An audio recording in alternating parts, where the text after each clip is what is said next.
We love hip I hop. wanted to start off with the boy Drizzy Drake. The other day, when he was doing his rant on the stage over there at the Nostalgia Show, I didn't notice something. When I was going through his stories, I didn't realize that he was getting spicy. I could even pull back up the video that when we were reacting to it, and we were going through the stories in that video. But one thing that I did not notice, or it just kind of went over my head, basically, was the story that he had there with Beyonce's sister, Solange. Okay. And when he was playing the music after his rant, he had We Ping love hip hop. Poppy. My bad. He had he played Me, Myself, and I from Beyonce.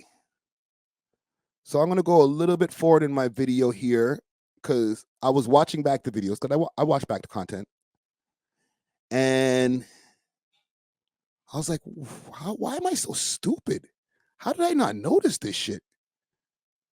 Hold on, let's find that part of the content. It was maybe in the beginning here when we were going past the stories. We'll find it because that slipped right past me. Okay, it was right here. It was right here. I'll play it without the audio so we don't have to hear me from the past. Okay, so these are the slides. We got the owl. My bad. And then this. How did I miss this? This picture right here is a picture of Solange Knowles. I think that's still her last name. I don't know if she's married. Let's see if we can find a picture on Google. Solange after Jay-Z fight. We'll type in Solange after Jay-Z fight. And then let's go take a little search. And then we'll go into why the boy Drizzy Drake might be taking these types of shots. So this is Solange at the event. Let's find her right here. Bada boom. She didn't look like she was going to get into a fight that night. Can we pull up some video?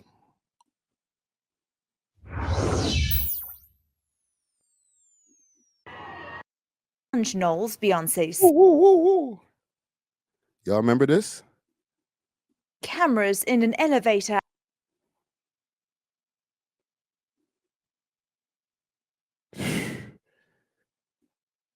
Yo. Jay-Z had his composure jacket on that day. Holy. Slick nigga. All right.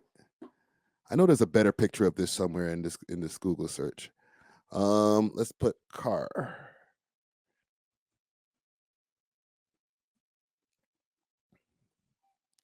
So see her here.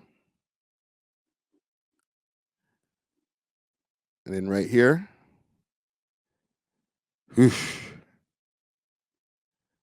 can see the anger seething off her face. Is there a better picture I can look up here?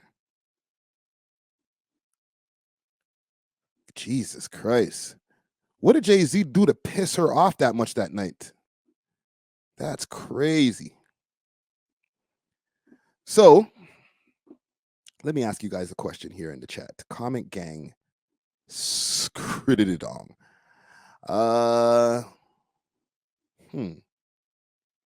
Let's see.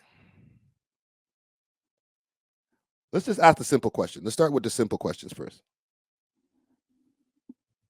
Does Jay-Z have beef with Drake? Does Jay-Z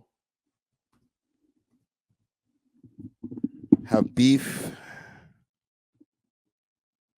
Sorry, gang. I have to use my regular keyboard. I can't use my plug-in keyboard.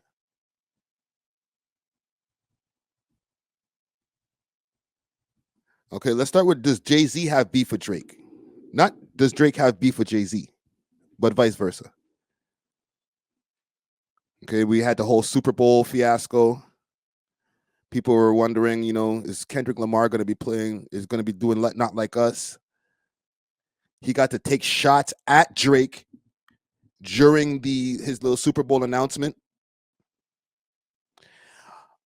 This is where a lot of people believe facilitated by Jay-Z, aka Sean Carter.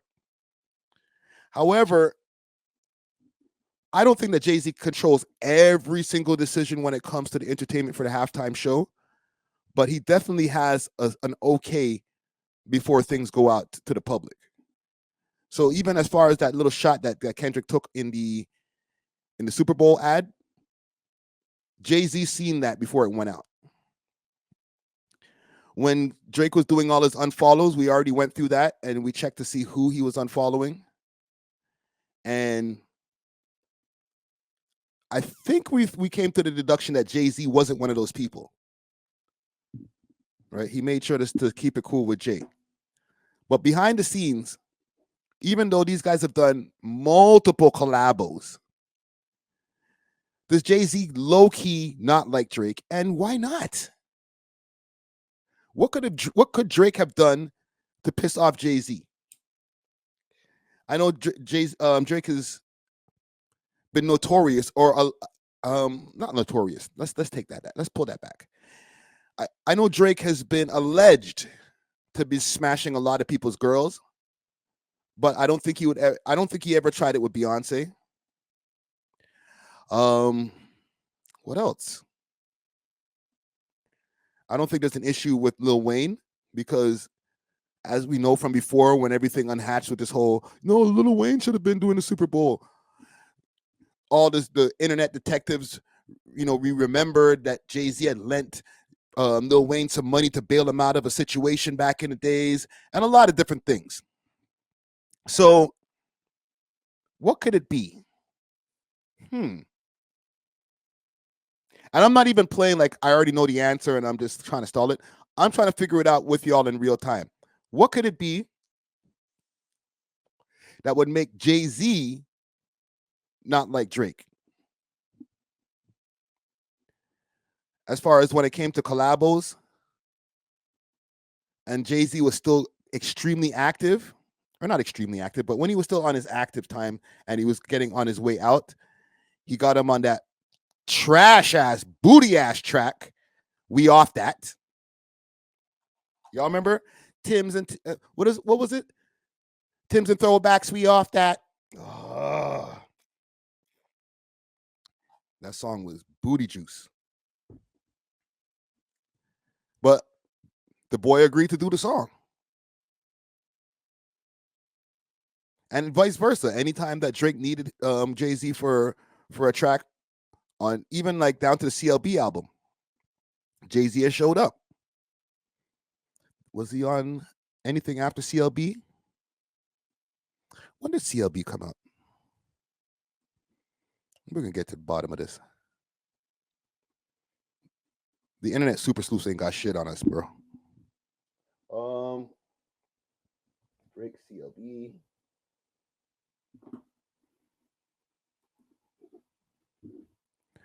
Certified Lover Boy 2021, September of 2021.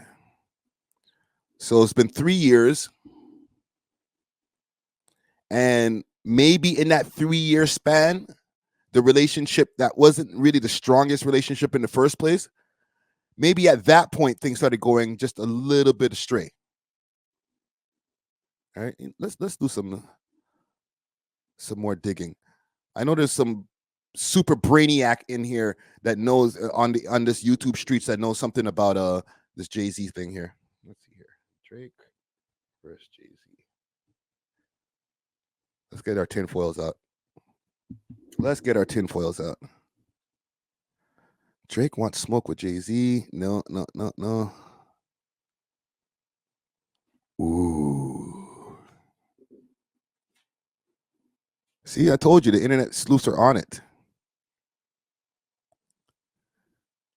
The documentary, the war between Jay-Z, Drake, and Lil Wayne, that's insane. Well, let's check it out.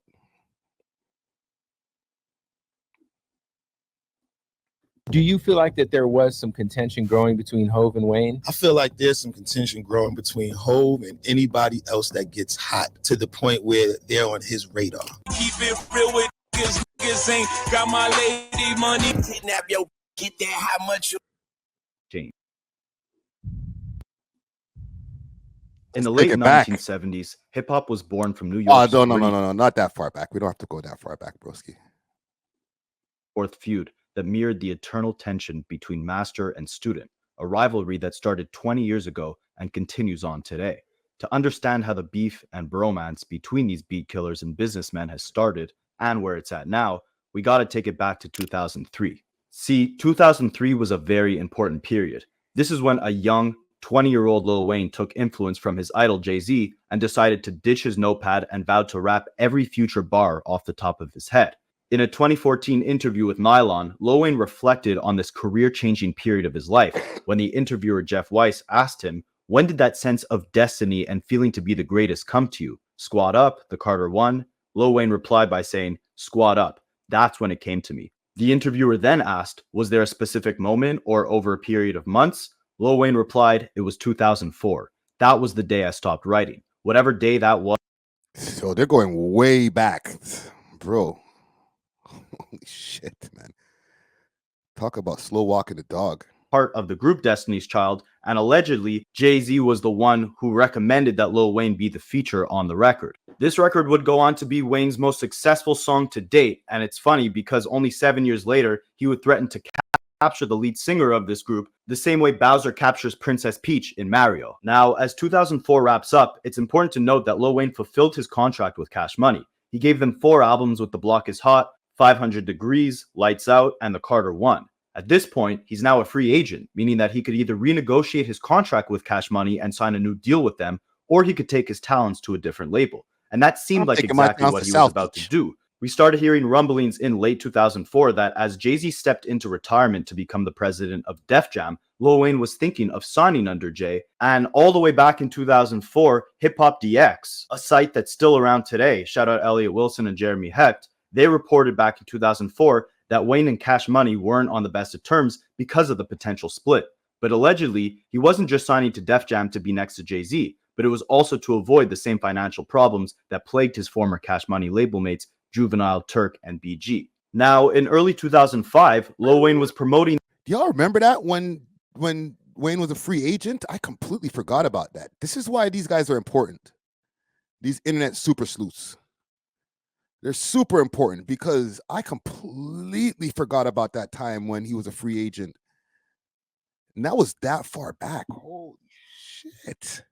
Continue, bro. You're cooking. The success of his biggest album to date, The Carter One. And he did a performance at the Upper Level Bar and Grill in Mississippi where he announced that he finished his contract with Cash Money, and the next time you'd see him, he'd be signed to Jay-Z as a Def Jam artist. Lil Wayne also made a surprising announcement stating the fact he had just signed with Def Jam. I did that as long as I could do it. I'm a Def Jam artist now. Next time you see me, I'm gonna be with the boy Jay-Z, you understand me? However, barely shortly after that, in March of 2005, Lil Wayne released the mixtape Dedication 1, the first installment of his classic mixtape series, The Dedication. On that mixtape, he had an interlude called Lil Wayne Explains His Deal, and on it, he basically clarified that he was still signed to Cash Money as he didn't finish what he had to do with the label. What's Wayne's situation? They had a lot of rumors that I would be going to another record company, preferably The Rock, Def Jam, Jay-Z, Sean Carter. No. Why? Because I was, but I was still under Kizan track with Kiz Ash Miz on it. But I said, I'm going to just ride it out and see what I can do. And so shouldn't you be saying under bond track with Bash Money?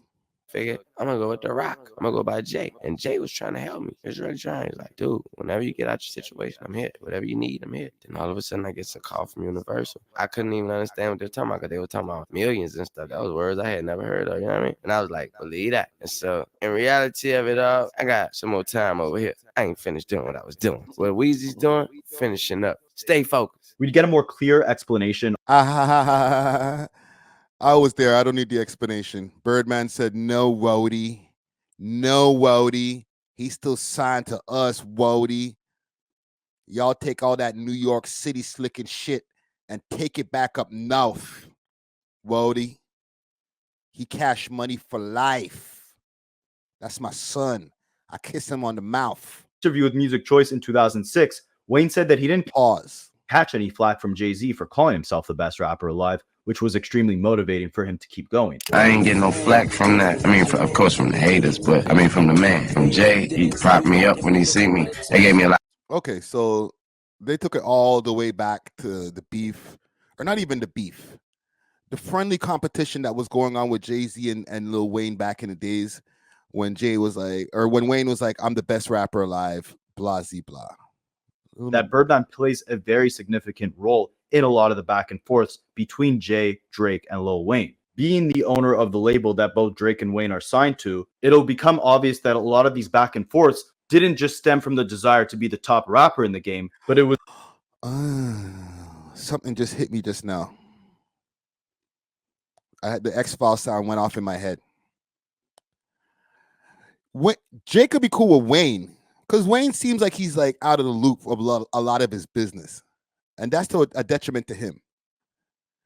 When all this stuff was going on with Cash Money and he was bleeding money profusely, and he was asking Birdman for 50 million, I think. That was because Birdman was able to get over, or Universal were able to get 50 million over on Wayne. But if he was watching his business at the time, that would have never happened. But now here we are where Wayne is, at the time, I think he was probably like 30 years old, maybe 31 years old. And he was in shambles. And Jay had to bail him out. Jay was trying to bail him out.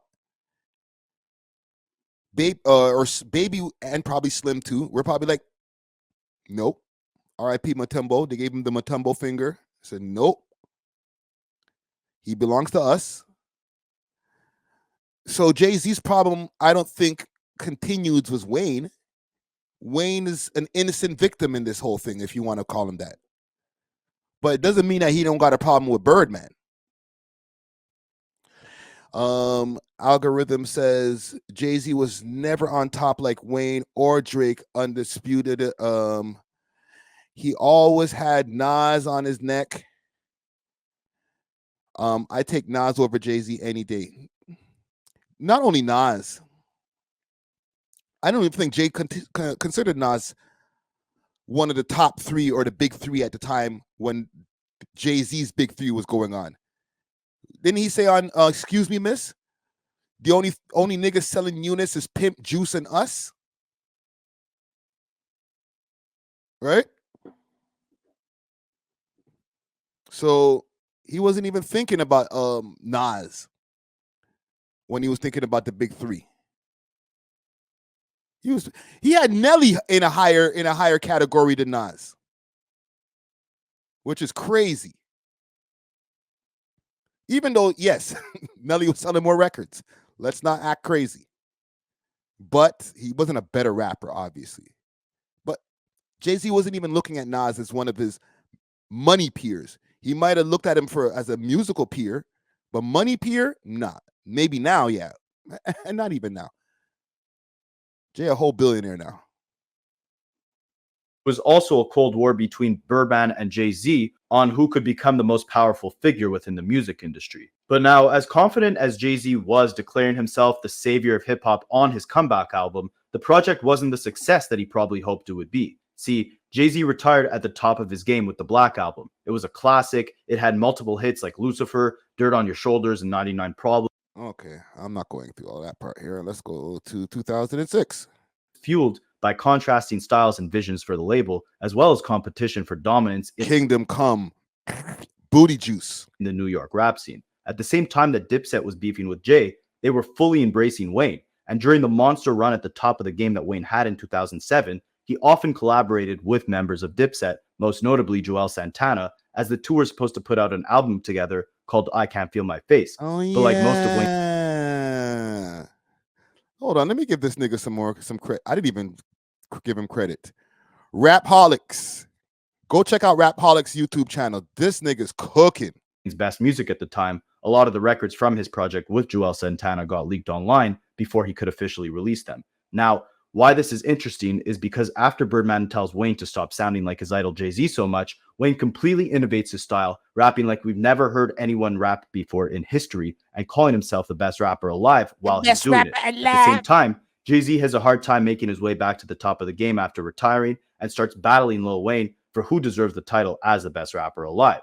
Simultaneously, he's also beefing with Dipset over the dominance and future soundscape of New York rap. With Wayne's attempts to appeal to a wider audience and get validation as the best rapper alive from the gatekeepers and leaders within the culture, he clicks up with Dipset to introduce and blend his Southern style with the more popular New York sound that birthed and dominated hip-hop for so many years before them. Yeah, that was a pretty divisive time between Jay and Wayne. So I'll take that back. Because at that time, Dipset was on Jay's neck. This is when Cameron just left the label. It was right after not Come Home With Me. The album after Come Home With Me. Purple, I think it was just called Purple. Hold on, let me find it because I can't just be dissing the boy Cameron like that. Help me out, chat. Cameron, because it was the album after that he left. The album was called Purple Haze. Purple Haze. My bad. So the Purple Haze album, right after the Purple Haze album is when Cameron left Rockefeller Records. At that time, there was a lot of things going on, including Dame Dash making Cameron the CEO, I think he had made him at some point. Jay was on a long vacation. He took a vacation without touring. He was gone for, I think, 3 months or 2 months. And during that time, this is when Dame was going crazy. And Dame made some changes over there. He gave Cameron a big position over there at Rockefeller. They signed Old Dirty Bastard. What else was going on over there? They were doing crazy things. Right? I think he even gave Beans a higher position over there at Rockefeller. Shane W. Thank you. He made him president. Yo, this is why Jay-Z don't mess with my youth, Dame Dash. Imagine you go on vacation. You're running a business with the homie. You come home, and then all of a sudden, the homie goes and appoints a new president of the company. And it's a nigga that you weren't even trying to do too much work with. You didn't like his attitude. You didn't even really want to sign him like that. But you know that your mans and them was running with him from back in the days in Harlem, as far as Dame and Cam's relationship. So sure, sign him. I don't care. We all know the story about Cameron and Jay, that whole New York City track, how Jay took super long to do it and how he deleted one of their songs, all types of just weird shit that was going on behind the scenes. So when those guys defected from Rockefeller, they went crazy on Jay-Z. Like Cameron was dropping songs dissing Jay-Z, like maybe 4 songs per album and on mixtapes because these guys were heavy in the mixtape circuit. So then for Lil Wayne to go over there and start doing tracks with Jewels, and he's hanging in with Jim Jones. And even at that time, Dipset was going through their own set of problems. They were starting to go through separation issues as far as with Cameron and Jim Jones. Okay, this is some real historic shit that was going on at the time. So I can see why Jay-Z would maybe catch a few feelings just looking at Wayne saying, yo, bro, I was trying to sign you. I was trying to save you from your situation. Now you go over there with my ops, with my ex-employees. What part of the game is that, B? Us to 2007, when Wayne was undoubtedly the best, most untouchable rapper in the world. With the confidence that came with his newfound massive success, Weezy doubled down on the comments he made about being better This guy looks like a Cabbage Patch Kid now. than Jay-Z when he did an interview at Hot 97. DJ Absolute asked Wayne about why he was going to sign with Jay-Z but never ended up doing so. Wayne said, "I want people to just look at it like that dude who came out of college that was supposed to get drafted by the #1 team, which was Rockefeller and Def Jam. They passed on me, and now I'm with a good team and a good coach. And of course, on every interview, I'm going to cut down the team that didn't pick me." But just a month later, in February 2007, Wayne seemed to walk back his comments, not necessarily saying he wasn't better than Jay-Z, but emphasizing that he didn't want to come off as disrespectful by saying he's better than Jay.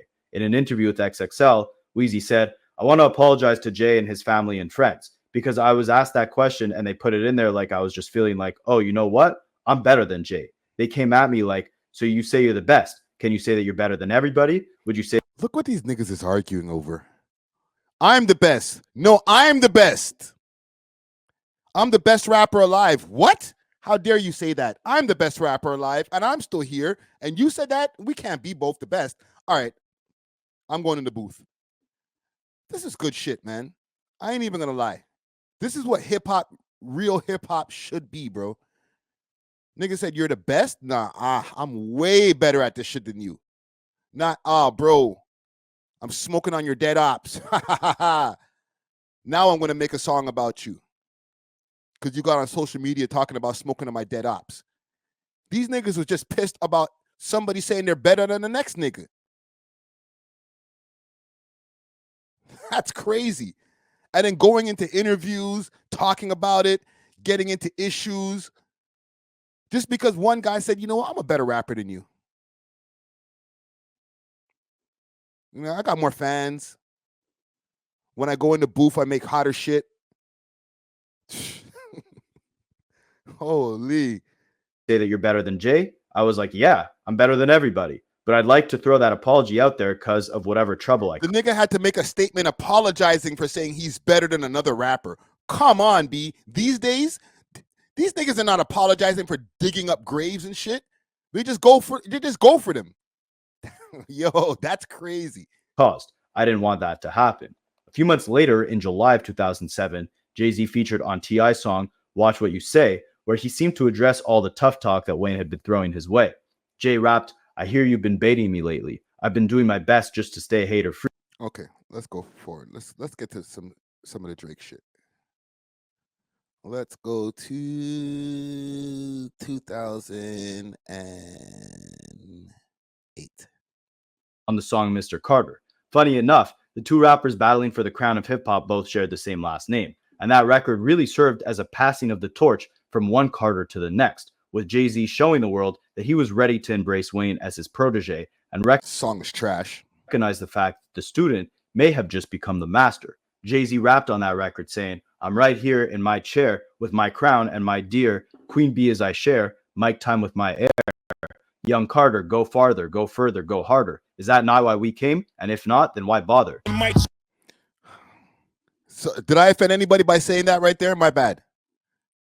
That's just my opinion. Y'all don't have to agree with me, but that song was, I won't say booty juice, but it wasn't as good as people. In hindsight, Mr. Carter, where you been? The song was trash. Sorry. With all due respect. Okay.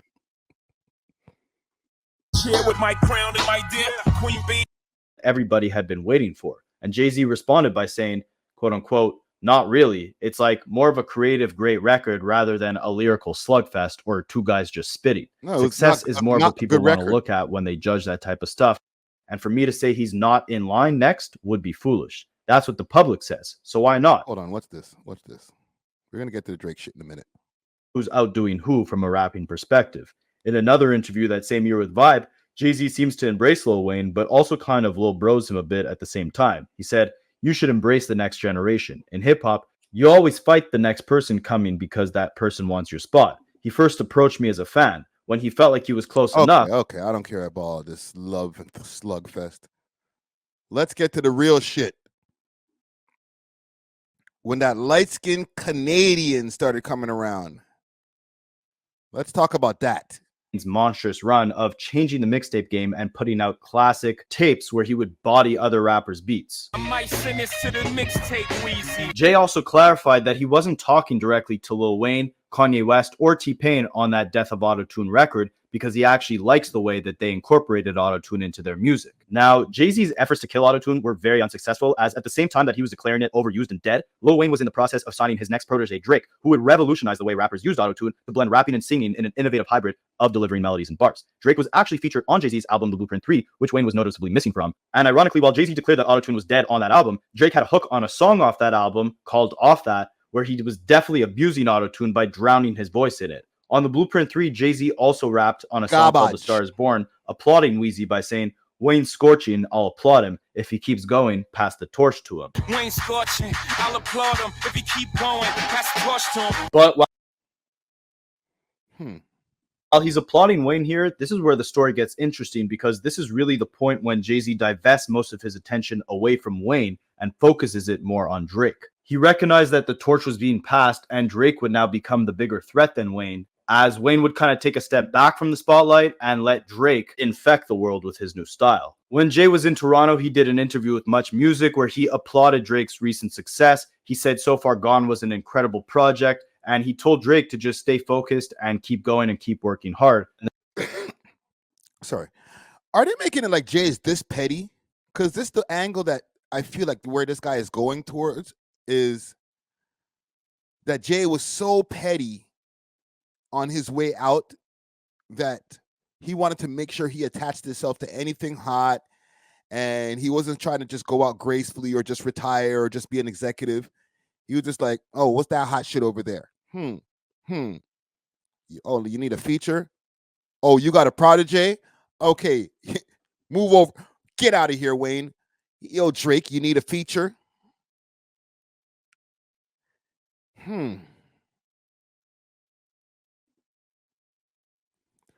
Allin says autotune killed Lil Wayne. If you know, you know. A name that's like way too complicated for me right now. Jay-Z is a bate boy. He said, damn.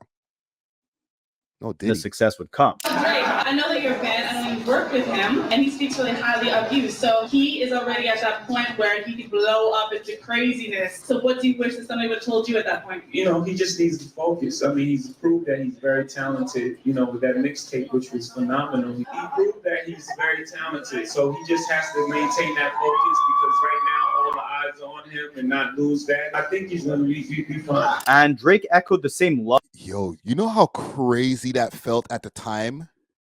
No sidetrack. It felt crazy to hear Jay-Z, a rapper of that magnitude, and I'm sure it felt crazier for Drake himself. But for us in the city, Torontonians, to hear that we had an artist that was making it this far, besides Cardinal had already did his thing with the Dangerous track. You know, he had the love from Akon, and he was getting around some big circles. But at the time when you got Jay-Z, the biggest rapper in the world, arguably, saying, oh, that guy that you guys got coming up from your city, yeah, he's pretty dope. He's got a long career ahead of him, and if he just stays focused, like, right now we're living in a time where Drake is already him. You understand what I'm saying? So you might not understand Drake not being the guy, or Toronto not having that kind of attention from the American audience. But at the time, when back in those days, like in the early or the mid 2000s, early 2000s times, it was like we didn't have anybody besides Cardinal who had made it that far. So to hear the biggest rapper in the world saying, oh, you guys have somebody over here who's up next, it was like, whoa. You know what I'm saying? Hold on a second. Ovio Yachty, what are you saying, bro? YP, yeah, not staying too long. I'm on the road. I'm on the move right now. I just come to. You're not driving. Nah. I got a driver, bro. I get driven, you know what I mean? Yeah, I was about to say, whoa. Nah. But yo, everybody, Remember to like, share, subscribe to the We Love Hip Hop podcast. You know it's a family around these ways. And remember to be Facts. loving and respectful to everybody in the comment section. We just promoting good vibes and good commentary around there, right, Friday? Facts. That is it. But all I'm gonna say, I'm gonna shout it back, singing on this on the move. I soon head home. But all I'm gonna say is this: hip hop is in a sticky place, boy. Shit about What? to go off the riff. And by the way, I'm looking forward to that Drake Party Next Door album. I hope that comes very soon. You know what I mean? But Yeah, it's gonna be a hot one coming up. I think it's gonna drop in October. You have any thoughts on this topic that I'm on right now, though, as far as the Drake and Jay-Z beef? Drake very sent interesting. Yeah, some real interesting stuff. He made some. You know, Drake do these incredibly subliminal posting. You know, very interesting. I not so sure if Jay-Z gonna entertain it. I think he's just gonna keep it quiet. You know what I mean? I think Jay-Z had other what's the saying again? other fish to fry. Yeah, other fish to fry. So not so sure if he's gonna take this on, but yeah, you know what I mean. Would it turn into a battle? I doubt it. But also, like you're pointing out, Friday, Jay-Z bigged up Drake initially in his career. Mm-hmm. And it's crazy how now full circle come around, Drake's about to try and cook this guy. You know what I mean? Like, Yeah. it's some full circle moment, you know what I mean? It's when the student becomes the teacher. Crazy, bro. It's crazy. But yeah, I don't want to stay too long. Like I said, I'm on the move. I just have to pick up some stuff. So I'll shout you when I get back home, okay? All right, brother. Hold it down. All right, be safe, guys. Stay good. Love. Big salute to OVO Yachty. If Jay-Z, and I'm gonna ask another question here in my poll. Pause. Who would win a battle if Jay-Z decided to dust off his microphone, get back in the booth, say, "Okay, listen, I'm what? You posting pictures of my daughter, of my sister-in-law in your stories? Oh, you trying to get cute now? Bro. I've been chilling. I've been, maybe cutting a few songs here and there. I got a few verses that rhyme with. I got a few double entendres and triple entendres that rhyme with Drake. I'm over this shit. Who you think you are, bro? I.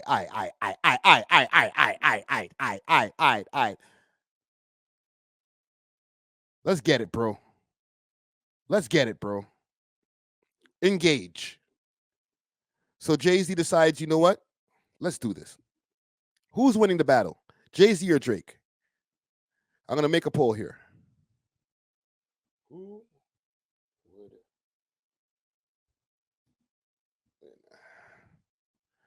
Okay. We'll put Drake first or Jay to the motherfucking Z. All right. Who's winning that battle? The gloves are off. No holds barred. We can mention children, women, and kids. Like we can mention wives. Who's winning that battle? I'm talking about get as down and dirty. Like that whole thing about, leaving condoms on your baby seat. Nah, B, you don't even have to go do a press conference about it. Say whatever you want, Jay. Just take this nigga's head off. And vice versa. I don't care about all that shit with Kendrick Lamar that happened a few months ago. That's a different person. Kendrick went straight to playing dirty right away. Well, not right away. Let me jump back in the window. I almost jumped out the window. Yeah, but these niggas went to playing dirty. Both of them. They started playing dirty. But Kendrick had this whole cerebral type of attack that he was using to get at the boy. And he bested the boy in that battle. But that doesn't mean, and it doesn't mean even with Drake, it doesn't mean that he won't go take Jay-Z's head off. Let me know. Comment Gang strong. If these guys were to really take it to the mic, okay, no beef on the road. Obviously, this is all about musical competition, lyrical sparring. And not only lyrical sparring, at this point, who's going to say the wilder shit about the other person too? You got to remember, this is a battle. Who's going to say the wilder shit about the next man? Who's got wilder shit to say? Kendrick said a whole bunch of shit about Drake already. What, Jay-Z going to go and repeat the same shit? Try to call Drake a PDF and do all the same shit that Kendrick did? No, Kendrick just did that. So what you going to do, Jay? What you going to say about Drake? You know, are we going to start getting into the intricacies of the business and who's getting effed behind the scenes as far as their contracts? We can do that. I'd love to hear that type of battle. Jay-Z could talk about, oh, you know, he could take the Pusha T approach. He was signed to one nigga who was signed to the next nigga. But that ain't happening now. So what about in 2025? What does a Jay-Z and Drake battle look like? Because if Drake is posting these types of things in his stories, where he's like, hey, you remember the time when your sister-in-law tried to beat your ass? You know what I'm saying? For smashing Becky with the good hair. You remember that? Sucker. And there's a whole thing going on with the whole Jaguar Wright shit. This nigga Jay got Jaguar Wright to take back her chats. We'll get into it in a minute with the whole Piers Morgan interview. But that's some shit. There's some heat over there. I feel some heat coming from that area when you start talking about putting people in suitcases and all type of fuckery. All right? K. Taylor wants to know, are they able to use ghostwriters? No. None of them are. Right. You see, it can happen. Drake is saying it can happen. If I'm looking at it from the Jay-Z's perspective, and I see that kind of story in the stories, I don't know. The petty part of my brain is saying, what do you mean by that? Why are you posting her in your stories, bro? What does that mean? Do you need me to go get my pen?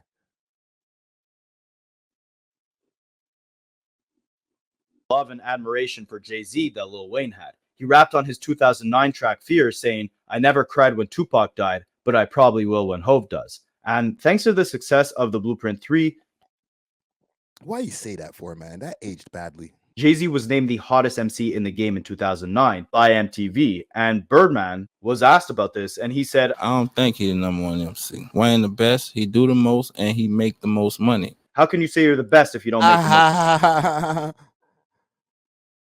He makes the most money for you that you stole from him. Which we'll touch on very shortly in this video. However, it's important to note that by now we are in 2010.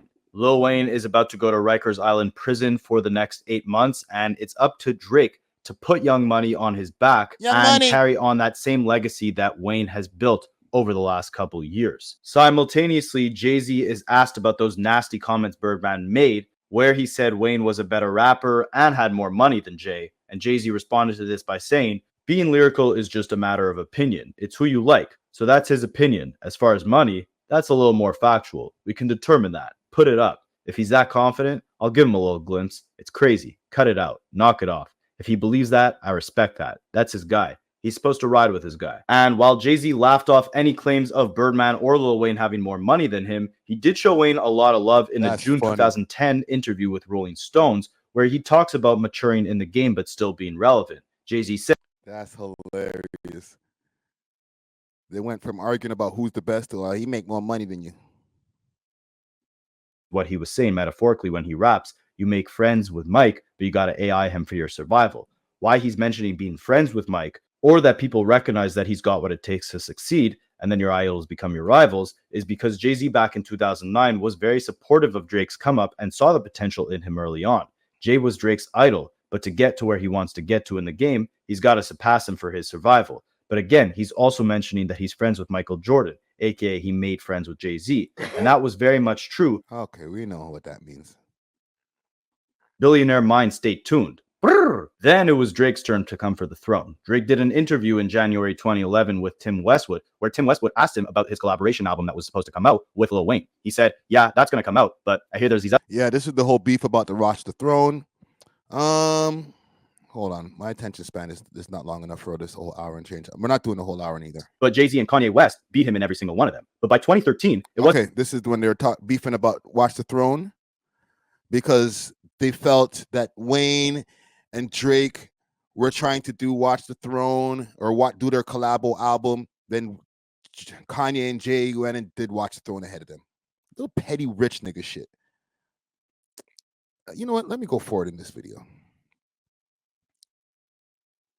This is the most replayed part. Because Jay-Z didn't own his masters when he was Drake's age. Then a month later, in March of 2017, Drake drops his album More Life, and on the intro track, Free Smoke, he says, I didn't listen to Hov on that old song when he told me pay it no mind. Basically saying that when Jay-Z told him, you know, Drake, here's how they're going to come at you with silly rap feuds trying to distract you, Drake never listened to Jay-Z, because at that point in time, when Meek Mill came at him, which, you know, as Drake claimed was an attempt by the higher-ups to try to get him knocked down, Drake didn't back down. He went full force and, you know, knocked Meek Mill. Yeah, and also Meek Mill was a Rock Nation management artist and blah, blah. So there was a little bit of a dissension when it came to even Meek Mill going at Drake. Yeah, makes sense. It makes sense. Rumors that Drake dropping a house music album right before Beyonce dropped her house music album had really upset Jay-Z. And around the same time, Tory Lanez was about to be sent. Okay, we know about all this stuff. All right, so, you know, you guys can go check out this video over here, courtesy of Rapholics. I think it's a pretty good breakdown of all of the different things that happened along the way that would make Jay-Z and Drake have an issue with each other. As far as in 2024, there's a few things that have happened in the recent weeks as far as with the Super Bowl announcement. And I don't think it's I think it's mainly the Super Bowl announcement, to be honest. I don't think it's because Lil Wayne wasn't picked to perform. Because, to be honest, I don't think Wayne would have been the right choice. I think it was more of a thing of the person that you got to perform instead being Kendrick Lamar. And the fact that Kendrick Lamar has an anthem going around where he's really, really, yeah, he put a dent in Drake's image. All right, it's been a rough summer. So I'm going to ask you guys again, or let's check the poll here. Who would win in a battle between Drake and Jay-Z? 81% of y'all say Jay-Z? That's crazy. It's that much of a landslide. You guys aren't taking into consideration that Jay-Z's 50-something years old now. He's not spitting the same type of raps that he used to. Jay-Z hasn't been in battle mode for a while. Young Money says, Friday, this beef with Jay-Z is deeper than Kendrick. It's definitely deeper than that. And we went through a whole history. There's a lot more shit that's underlying when it comes to this. And I'm sure there's, at the end of any trail of beef, there's always money involved. There's somebody blocking somebody's bag or blocked a bag at some time along the way that was an important bag. All right. And when I say bag, I'm not just talking about the money aspect, maybe an opportunity that was going to equal out to later bags. We've already seen that Jay-Z is good at putting the kibosh on somebody's plan to say, you know what? Nah, you shouldn't do that. And then him doing it instead. Salute to Jermaine Dupri. So there's obviously more to it than I don't like you or I don't like your raps. You're way too successful. Something like that. You know what I mean? Like, or I don't like the little move that you pulled by putting Kendrick in the Super Bowl. That's definitely part of it. It might be the straw that broke the camel's back. But at the end of any trail of beef, like I said, there's always some type of a big bag or opportunity. And that's just what we got to figure out. We'll probably figure that out later on. It'll come out where, there'll be something that Drake was trying to do that Jay-Z blocked him from doing, or vice versa. There was some type of business that Jay was trying to get involved with, and Drake did something to make those people not want to get in business with Jay-Z. You never know. At this point, Drake is at the level that he can be doing the same type of business as Jay-Z, where once upon a time he was far from that. So now they can be in the same rooms. You feel me? But yeah, salute to both of these rich niggas. I think they'll be fine.